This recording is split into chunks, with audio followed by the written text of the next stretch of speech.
தெய்வீக மரம் அப்படிங்கிறது பார்த்தீங்கன்னா வேங்கை, கருங்காலி, ஏரலிஞ்சல் இதெல்லாம் வந்து தெய்வீக மரம்.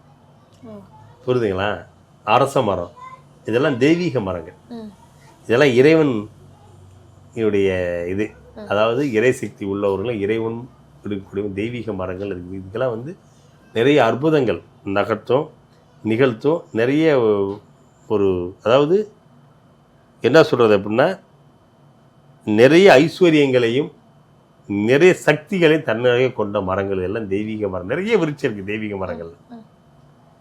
மனுஷ மரம் அப்படின்னு வரும் பொழுது மனிதர்கள் மரத்தில் அவர் பார்த்தீங்கன்னா தென்னை மரம், தென்னம்பிள்ளை, தென்னை மரம் இதெல்லாம் மனுஷ மரமாக வரும். தென்னை மரம், மாமரம், எல்லா தளமும் சல விருட்சம் தனித்தனியாக இருக்கும்.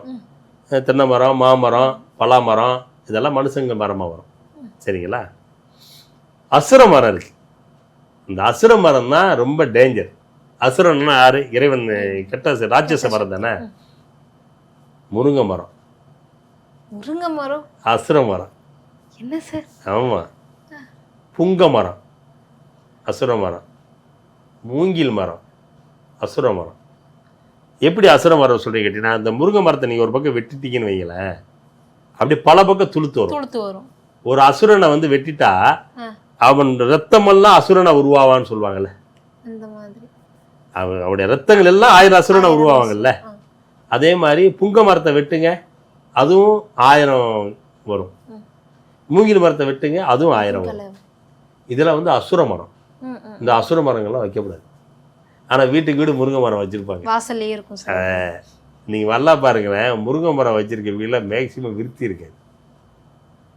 முருங்கை காய்க்கு முருங்கை கீரை இருக்கு, அவன் வீடு விருத்தியாக இருக்கான்னு பாருங்கள், விருத்திக்கு வராது. நான் வைக்கக்கூடாதுமா, ஆனால் முருங்கை வைப்பாங்க. நம்ம ஒன்று அது விதி, என்ன பண்ணுறது அது? ஏன்னா முருங்கையில் வந்து வேதாள முருங்கையில் குடியிருக்கும், முருங்கை மரத்தில் குடியிருக்குன்னு சொல்லுவாங்க இல்லையா? அது மாதிரி இந்த அசுரர்கள் மரம் பூராமே அசுரத்தன்மை கொண்டது, எதிர்மறை ஆற்றலை கொடுக்கக்கூடிய. இதை வைக்கவே கூடாது. இப்போ மனுஷ மரம், தேவ மரம் இது 2 வைக்கலாம், அசுர மரம் வைக்கக்கூடாது. ஆனால் புங்க மரம் தான் நிழல் நல்லா தெரியும்னு சொல்லிட்டு நல்லா வெயில்கள் நிறைய புங்க மரம் தான் அங்கங்கே வச்சுருப்பாங்க. அதில் தான் போய் நல்லா போய் நிறைய பேர் போய் நிழலில் இருப்பாங்க. அப்போ நிழலில் இருக்கும் பொழுது என்ன கேட்டிங்கன்னா, அந்த உச்சி பொழுது சாயிற பொழுது, இந்த வயசுக்கு வந்த பிள்ளைங்க இதெல்லாம் அந்த பக்கமெல்லாம் கிராஸ் பண்ணும் பொழுது அதில் துர்தேவதைகள் இருந்துச்சுன்னா அவங்களோட தொடர்பு ஏற்படுத்தும். அதனால தான் இந்த மரங்களுக்கு விருட்சங்களுக்கு கீழே சில இதுக்கு போகணும், சில இதுக்கு போகக்கூடாதுலாம் சொல்கிறது.